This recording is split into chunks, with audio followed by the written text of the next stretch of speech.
Hi guys, and welcome to today's lesson where we're going to look at 50 Ways to Lose Your Lover by Paul Simon. Now this song is taken from the 1975 album Still Crazy After All These Years, and it's a perfect example of how we can use the left foot in a rock context, and the drummer in this album, the legendary Gadd, shows us how to do this. It's also a good example of some linear drumming, so it works in bringing together what you've learned in the previous module on linear drumming and on this module on using the left foot in grooves.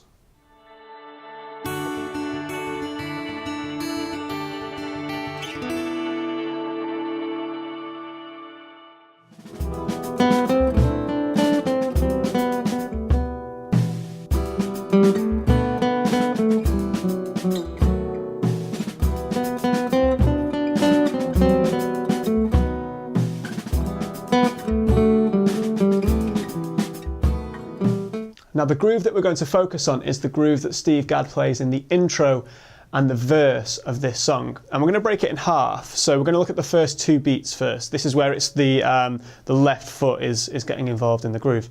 And first of all, we're going to look at just the feet. So you'll notice on the notation on screen, we've highlighted the bass drum and the left foot hi-hat, okay? And you'll notice that you're playing both of them on beat 1. The left foot on the 4th, 16th note of beat 1, so 1 E and A. The left foot on the second half of beat 2, so 1 E and A, 2 and then the right foot, so the bass drum on the final 16th note of beat 2, and then also on beat 3, okay? So together, that'll be both left, left, right, right. Okay, I'll demonstrate this for you while keeping a click as well so you can hear where these notes are in relation to the beat.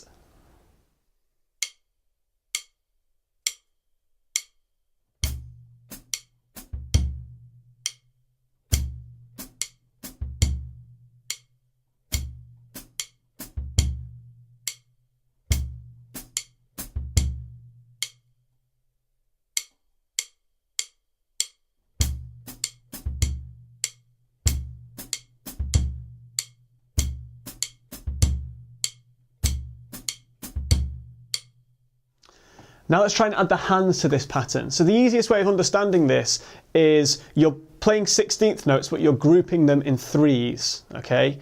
And that's always foot, left hand, foot, left hand, right hand, okay? So the left hand is going to be on the hi-hats, the right hand's going to play ghost notes on the snare, okay? We already know the foot pattern. So the first time you play your foot part of the pattern, it's both feet. Okay, so it'll be feet, left, right, foot, left, right, and then left foot, and then a right foot at the end. Okay, I'll demonstrate this really slowly for you so you can see exactly what's happening, but look at the notation to clarify that.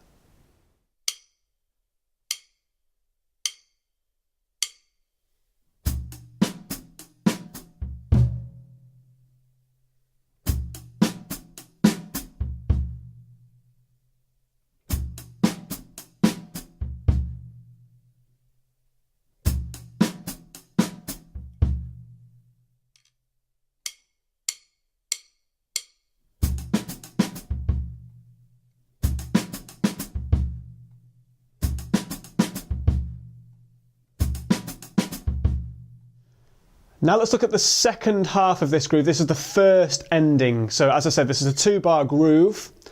The first half of the bar doesn't change. The second half, so beat 3 and 4, is different in the first bar as it is the second bar. So this is the ending of the first bar, okay? So you're going to have the bass and the low tom on beat 3, and then you're going to play 16th notes on beat 4, but you're going to double up on the first 16th note. So instead of having 4 E and A, the 4, the first one, you're going to play a double stroke with that right hand. Now when Gadd plays this, he doesn't play it very precisely. He's quite loose with the way he phrases it. It's a sort of lazy sort of feel that he's going for. So don't feel as though that has to be a really precise rhythm there. It doesn't, okay?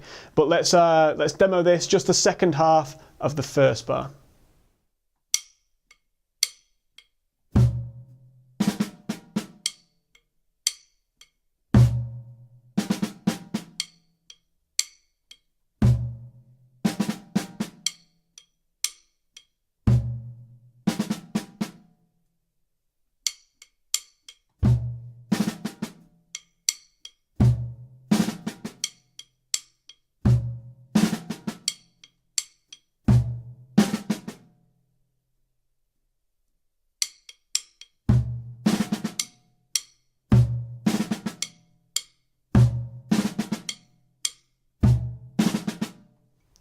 Now the second bar ends slightly differently.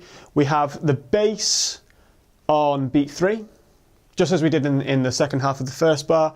Then on beat 4, we're going to have the low tom and the high tom. Steve Gadd on his drum kit, when he played in this album, he had 2 low toms. So he had 2 floor toms, 1 low tom and 1 slightly even lower tom.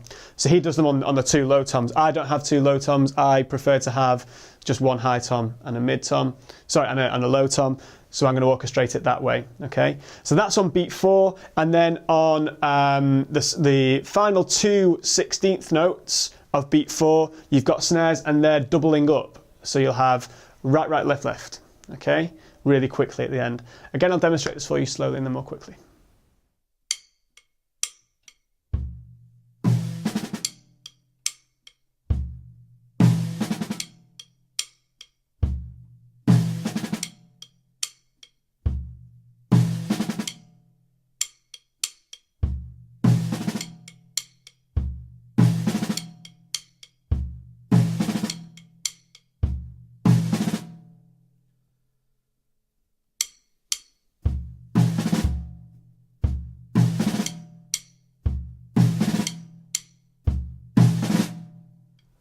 Now let's try and put this groove together. So you'll have the first 2 beat chunk that we learnt, then the second 2 beat chunk, then the first 2 beat chunk again, and then finally the final 2 beat chunk that we learn. Okay, so almost like an A, B, A, C. Okay, let's try and put this together.